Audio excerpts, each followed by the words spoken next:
So new whiplash tonight over the fate of the global economy. The major U.S. stock indexes ended the day up a little less than 1%. They were up. Investigators appeared to be encouraged by news over the weekend that President Trump would exempt some tech products, including smartphones, computers, and components like semiconductors, from his new tariffs. But would the market have had an even better day if the president himself hadn't subsequently poured cold water on the whole thing? Mr. Trump posted online yesterday that nobody is getting off the hook and that additional tariffs on what he calls the whole electronic supply chain are still a possibility. And late tonight, breaking news from Reuters and the New York Times that the administration is indeed taking formal steps to impose tariffs on the pharmaceutical and semiconductor sectors. Here to make sense of it, or try, Richard Quest, editor-at-large at CNN Business and anchor of Quest Means Business and CNN International, and Ana Swanson, reporter on trade and international economics for the New York Times. And Ana, let me just start with you on this news, because it was a formal step taken by the Secretary of Commerce investigating the national security impact on pharmaceuticals and semiconductors. What exactly does this mean, and how quickly will tariffs follow?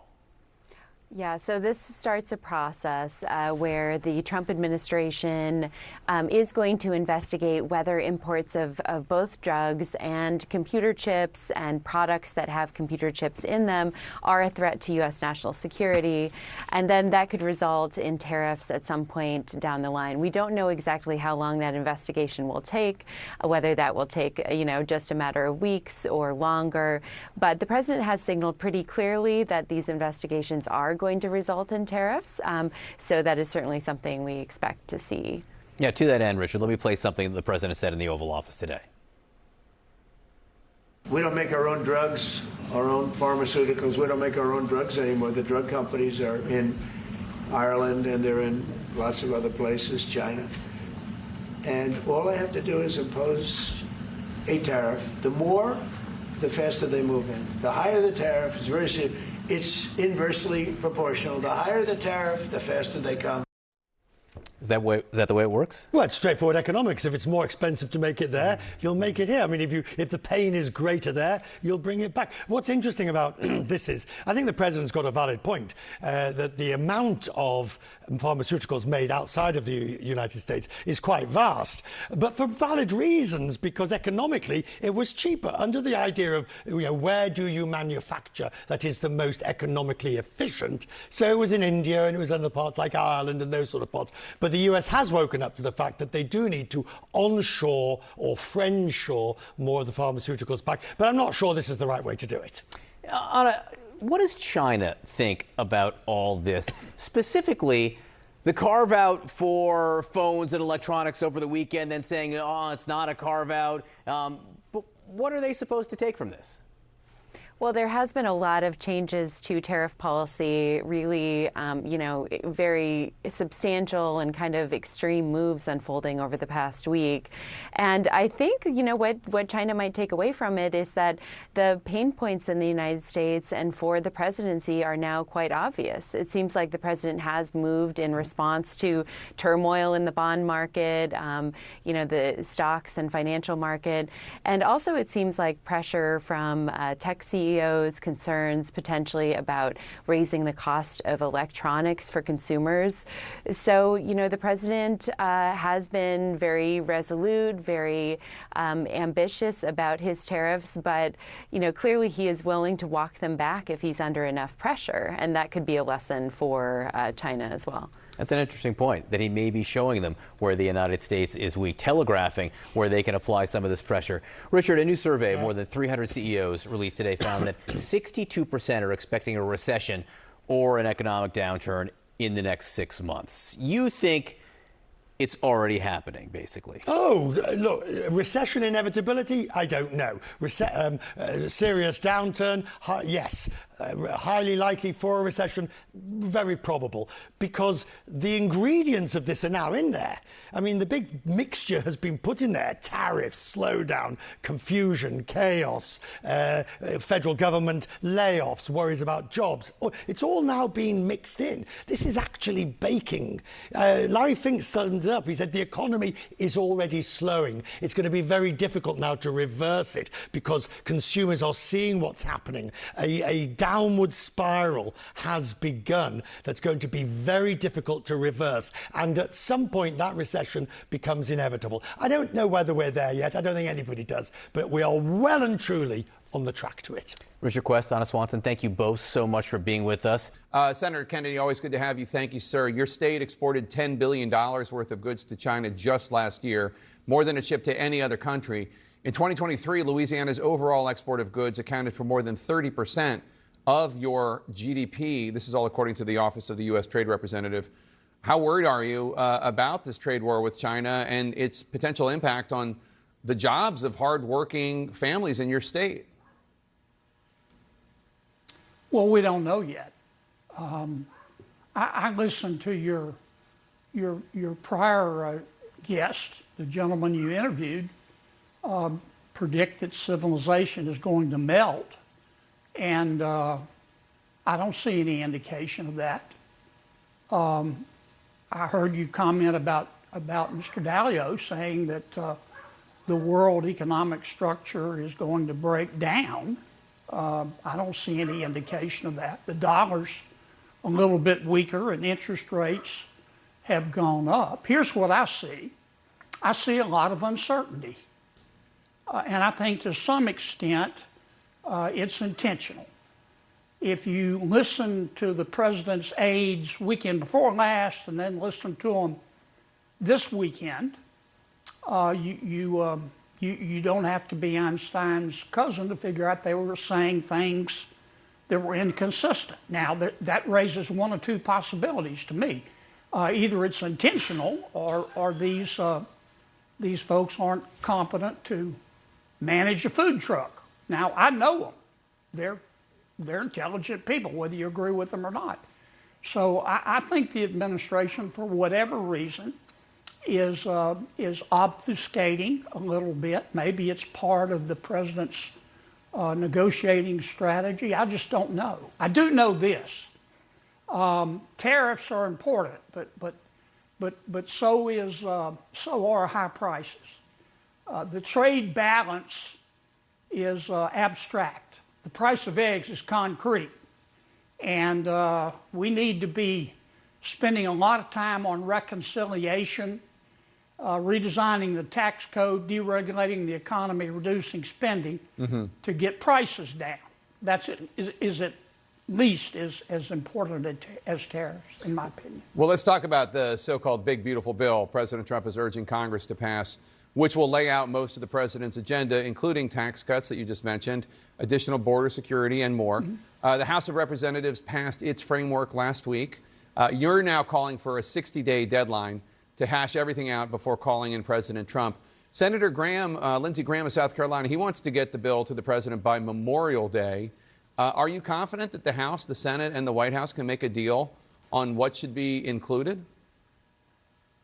Here's what I think will happen, for what it's worth. And before I leave the subject, just remember, Jake, there's no tariff fairy that you can go to get instructions on how to do this. This stuff's more art than science, and I think we're living that experience. Now, to answer your question, Mike Johnson did a great job getting the House on board. Here's what I predict will happen. Mike and John Thune in the Senate will give their bodies 30 to 60 days to try to come to a consensus on what's going to be in the bill. We won't. It'll be like herding butterflies. We'll end up having to go to the president, and this isn't necessarily a bad thing, and say, Mr. President, arbitrate this. Tell us what you think should be in, what should be out. And then President Trump is going to have to go sell it. Otherwise, I think we could spend a year on this and get nothing done. Sometimes we do spend a year and get nothing done.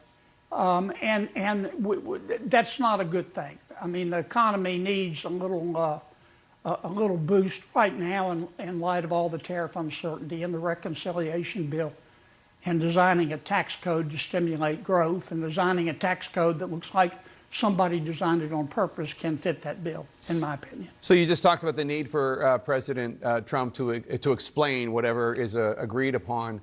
I have heard from Republicans on this show and others saying that they didn't think President Trump, as great as a communicator as they think he is normally, fully explained what he is trying to do with these tariffs. In other words, yes, he has talked a lot about tariffs, but the idea that he is seeking to reshore manufacturing to the United States, and that this is going to be a difficult period, and that there are going to be higher prices, and on, that has not been, in their view, adequately communicated to the American people. What do you think?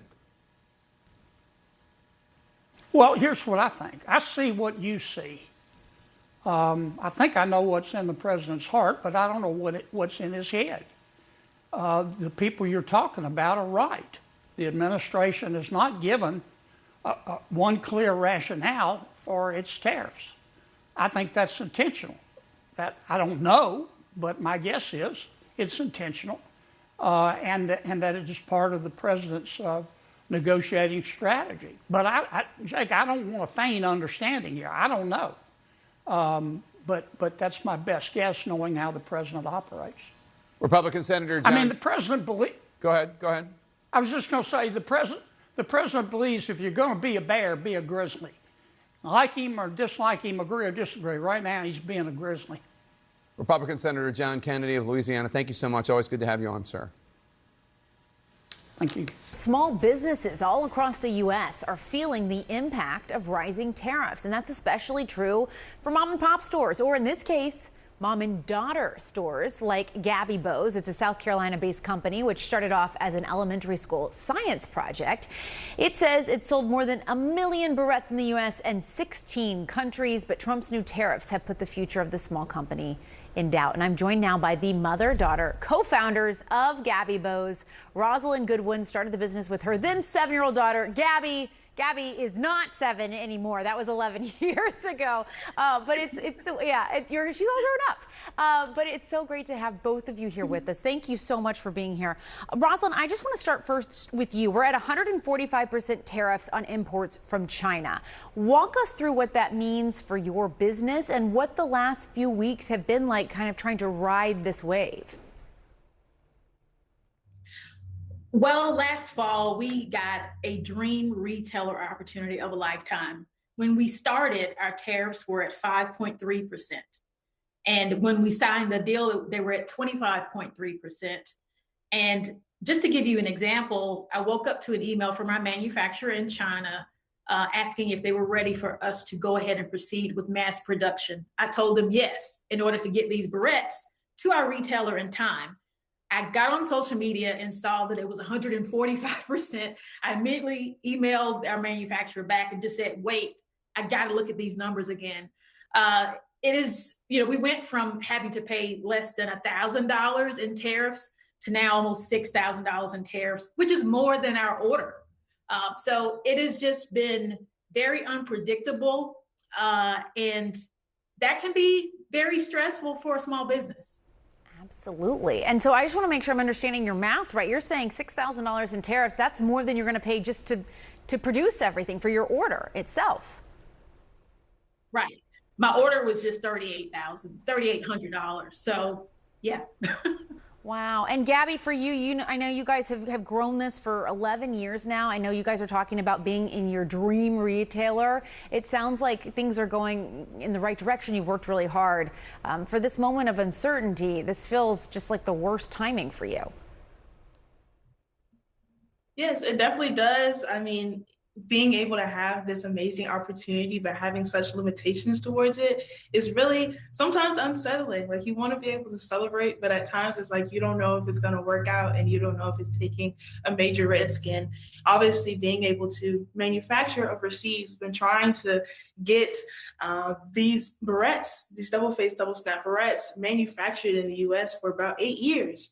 But it's been so much hassle trying to get that. A lot of people, once we're negotiating, start telling us that we need to continue to do it overseas. So it's just a lot of back and forth for a lot of years that has kind of built up to this moment, which is kind of unsettling, as you mentioned, as we've been able to kind of grow this dream, but not necessarily know if it's going to work out or not. Yeah, and Rosalind, as Gabby was saying about production, obviously one thing that the Trump administration wants to do is bring manufacturing and production of goods back to the U.S. It sounds like you all have been trying to do that for a while, but that it's really difficult. What do you think of that proposition, and does that seem realistic for you? Well, we've tried, as Gabby mentioned, for the last 8 years. We've talked to U.S.-based manufacturers. I was just on the phone with one on Friday who's getting me quotes. The problem is everyone that we've talked to is getting us quotes has said that we have to increase the cost of this pack of our guaranteed anti-slip double-faced barrettes from $4 to $10 to $15. And we can't pass that price increase onto our customers when our competition is usually about $1 or $2. So it's unrealistic for a low-cost product. We are grateful that our retail partner is trying to work with us to try to get this first purchase order done, which is due in July. But it does leave a lot of uncertainty for any future purchase orders with this dream retailer.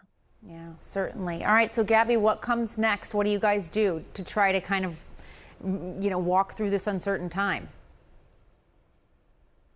Yes, I think just really being able to lean on our customer base, leaning on the connections that we have, and making sure that we are not just, worried about these products that we're trying to come out with and manufacture, but also lean on the other amazing products that we have coming in store. I am about to be, or am, an author of my first book that comes out in May of 27. With HarperCollins, so that's something to be excited about.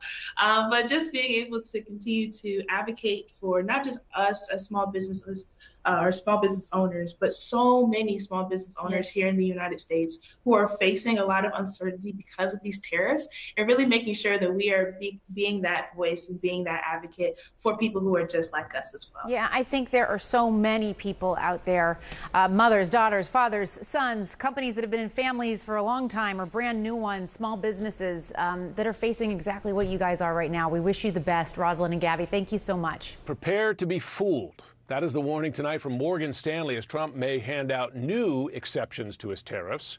First electronics, now suggesting he might ease tariffs for some automakers. I'm looking at something to help some of the car companies. Look, I'm a very flexible person. I don't change my mind, but I'm flexible. And you have to be.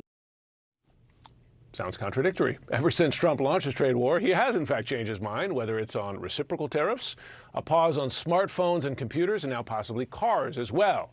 That is why a strategist for Morgan Stanley writes, quote, investors should prepare to be fooled many more times. If a master plan exists, it's unlikely to work in the way the U.S. administration envisions. And Trump's plan is evolving as the markets swing. Here was Trump today.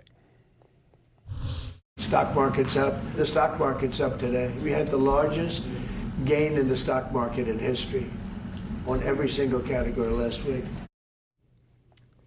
They went down a lot before that. The markets may have been up today, but they're still down more than 4,000 points since Trump threatened his trade war. And today, China's president sent Trump a message in a new editorial, writing, quote, trade war and tariff war will produce no winner, and protectionism will lead nowhere.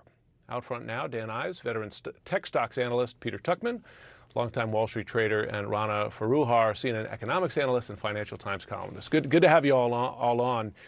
Peter, if I could begin with you. So the market went up today, but the dollar dropped again. Still those concerning signs in the bond markets. Is it correct to say, as Trump claims, that, well, the market's fine with this now? I don't believe so at all. I really want to be upbeat, right? Last week, Dan and I were here with you, with Aaron, and, it was a dismal week. I know Mr. Trump said the market did go up, and we did have one day in the midst of a down week, I would call it, where the market was in fact up. But if we go back to Monday, Tuesday, those days were down severely. And so I'd like to stay a little more upbeat. Yes, today was down, but that was after we started the day with a nice rally. The market was up overnight. We came in this morning and the market had a reasonable rally, but by midday we had broken, right? And it's a function of just, look, I think the market has lost some confidence over the last 6 weeks, the last 1 week, and the last couple of days in this fact that we are it's a bit of a bipolar, passive aggressive approach to these things. We don't really know. There's still no clarity around the whole tariff story. We're given, it's like a pull and a pull. It's like, I was joking with Dan, it's sort of like an old uncle who you used to drive around with when you were a kid, who used to drive with his foot on the gas and the brake,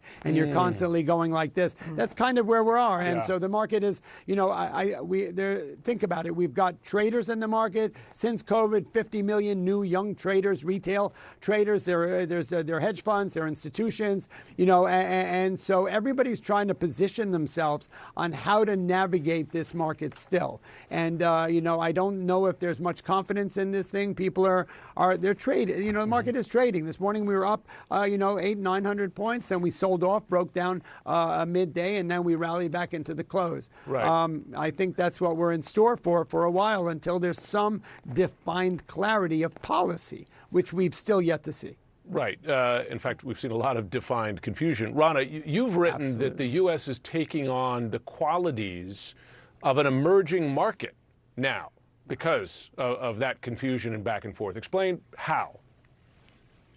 Well, typically in historical terms, emerging markets have been seen as markets that have difficult politics, they're volatile, they're less stable, there's corruption. You don't know what's going to happen from one day to the next, and often they're run by a kind of a cult of personality figure. And frankly, that's kind of what we're seeing in this administration. It's interesting, too, that quantitatively there's data to show now that the U.S. political risk levels, as measured by a variety of analysts, are correlating with asset prices and with the dollar in the way that emerging market values often run. Typically the fact that this was the USA and the dollar is the reserve currency kind of gave us a get out of jail free clause, even when politics were rough and more partisan as they have been in the last few years. But in Trump, too, that's starting to change. And you really are seeing investors start to say, wait a minute, this is not the America we've known for the last half century. This is a different country. Dan, hours after trade exemptions for electronics like laptops, smartphones were announced, the Commerce Secretary then said they're only temporary, noting they're still subject to a 20% tariff. I wonder how tech investors are seeing this, right? Because I've been reading about questions about Apple. I mean, Apple stock recovered, but it seems like some investors wonder what the long-term outlook is if these exemptions indeed are temporary only. Yeah. It was a dizzying weekend, right, in terms of news, because it started with exemptions, and then ultimately, what Nick and others talked about in terms of the different brackets or buckets. Look, I think the reality is that the China reciprocal, the 145%, that would have been the gut punch, the Armageddon for tech names. They needed to separate them out. They did in terms of this other bucket, and that's viewed as a net positive because it basically got them off the cliff. But now in terms of the next month or two, in terms of what those tech tariffs are going to be, that's a question mark. But look, our view is you're going to have negotiations. And the reality is the 10-year, you talked about the 10-year and the weaker dollar and the markets are going to dictate ultimate policy, and they're going to have to get some sort of negotiation. The thing is, though, Peter, businesses need clarity, not just for the next 72 hours, right? They need it for months and years so that they could figure out what it's going to cost me to make a car, right? Like where am I getting the pieces for this? And therefore I could figure out what to charge for it and what my profit margins are going to be, et cetera. I mean, how can investors settle with this kind of one day it's this, next day it's that? I may make 70 trade deals in the next 60 days. I mean, it just doesn't add up for anybody who writes stock reports, I imagine. Well, look, we started to see that last week. I think it was Delta Airlines. A number of these larger companies, listed corporations, are not able to give guidance. And the last time we saw this was COVID, right, where there's no way to predict the next quarter, the next half, or what's going to happen at the end of the year. For investors, this is a hard time, right? For traders, this is the lifeblood of day traders, and there are many millions of day traders who are taking advantage of this market, and we're even seeing that all the way to the top, where people are trading this market aggressively on the upside and the downside and making money doing it. But from an investing point of view and from guidance for big companies, I mean, that's where you start to see things break down. Dan and I have talked about it for a number of days, where you're seeing where the United States and China have been in a race for a while in AI and in tech, and for a while there, as Nvidia was the flavor of the moment and the stock of the year, and Dan has been touting it for the longest time, and he's a master in the tech sector. There's nobody like him, and you've been talking about CapEx and how that sector has been the high flying master of the last couple of years. It's not been the only thing, but it's helped the market come through. 2023 and 2024 we're up double digits, respectively, and now we're getting. I was joking with Dan. We were looking like we were going to head towards hanging out with the Jetsons. Anybody who's my age will remember the Jetsons. Flying around with George and Elroy, and now it seems like we may be hanging out with the Flintstones, and because we're just getting knocked back down and not all the way to the. I get it. But so this clarity it can be problematic for the investors and surely for the corporations. I mean, it's moving trillions of dollars in the market. Seems to be problematic to some investors.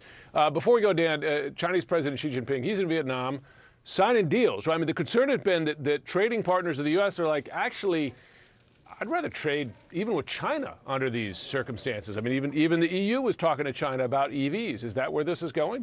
Does China fill that void? This is a game of high-stakes poker. And ultimately, when you look at Vietnam and other countries, that's what's going to be playing out here between China and the U.S., and ultimately it's the economy and the consumers, and obviously these tariffs front and center. But this is going to be a volatile, as Tuchman talked about, this is going to be a volatile few weeks, few months. No company's going to really give guidance. Buckle the seatbelts. That's our opinion, but at least a step forward today versus some dark days last week. Rana, quickly, can Donald Trump kind of charm his way out of this one? Or does he need to announce some bill of goods, right, for how this is going to go going forward?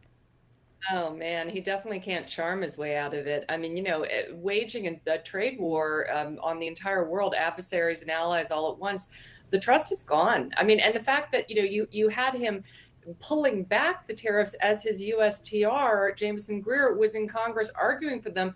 Other countries look at us and they just say, what the heck is going on? They are moving. China is going to be the winner here is the long and short of it. I mean, this is now their game to lose. And it's, I'm not optimistic about the U.S. economy right now. Dan, Peter, Rana, thanks so much. President Trump is defending his 25% tariff on steel imports, claiming they're bringing trillions of dollars of businesses back to the U.S. This comes as the impacts of those tariffs are already being felt in places like Ohio, where many workers rely on the steel industry. Jason Carroll is out front. I'm very optimistic, and I agree. You're optimistic? I am. I'm extremely optimistic. Optimistic? Not the word some might use to describe their outlook on the economy, given all the back and forth with tariffs. But here at Swanson Welding, just outside Toledo, Ohio, the company's owner, Norman Zeiter, says thanks to Trump's tariff tactics, he and his workers are feeling good about the future of the business, despite all the ups and downs on Wall Street. Wall Street affects us to a certain extent, but not a lot. Welders like Ethan Sanderson also feeling bullish, hoping all that is happening with tariffs will eventually mean more work and income for people like him, which cannot come soon enough, given he's about to be a new father. Once everything gets sorted out, that it'll help us out in the long run. Swanson Welding has been a part of this community since Zeiter's grandfather, a World War II veteran, started it back in 1956 with just $100 in his pocket. Maintaining it has been tough. The U.S. Steel and wide swaths of the manufacturing industry have been on the decline for decades due to factors such as declining demand and the inability to compete in global markets. Toledo once buzzed during the steel manufacturing heyday in the 1950s. Now, the unemployment rate is 6.6%. compared to the national average of 4.1%. We're one of the last standing ones in this area. Still standing and getting a boost from Trump's tactics. Zyder says 5 international companies have already reached out to do business. We had Italy, we had France, we had Great Britain. We had a Canadian company reach out to us. You had a Canadian company? Yes. He says it's the first time in 70 years a Canadian company has called wanting to work with them. Across town at Wurzel's bike shop, owner Jill Wurzel also has heard from an overseas distributor. I just got that a few minutes ago before you came in, and I was reading it and I about had a heart attack. Wurzel received an email from a Taiwanese company informing her if tariffs do go into effect, she may have to pay an increase of up to 79%. That's a huge impact on a small business. She buys from China, Taiwan, and Cambodia and worries how tariffs would impact costs to customers and her ability to maintain her staff. Payroll would be reduced and somebody might lose their job, or a full-time person will be part-time. The Wurzel family has been in the bike business for 80 years, since her grandfather founded it in 1945. The threat of tariffs now a concern for a new generation of employees. Wurzel's nephew and his wife just quit their jobs a few weeks ago to join the family business. We're a little bit nervous, but we trust in Jill. We know that she knows this business really well. Back at Swanson Welding, also a new generation, one hoping Trump's tactics will benefit their industry. Allison Fagerman is an 18-year-old welder who works with her father. I'm hoping that it gets better, and I'm sure it will. I feel like we're on a bumpy road, and eventually we'll get to a smoother road. Jason Carroll, CNN, Toledo, Ohio. Lots of family ties through the years in those businesses there.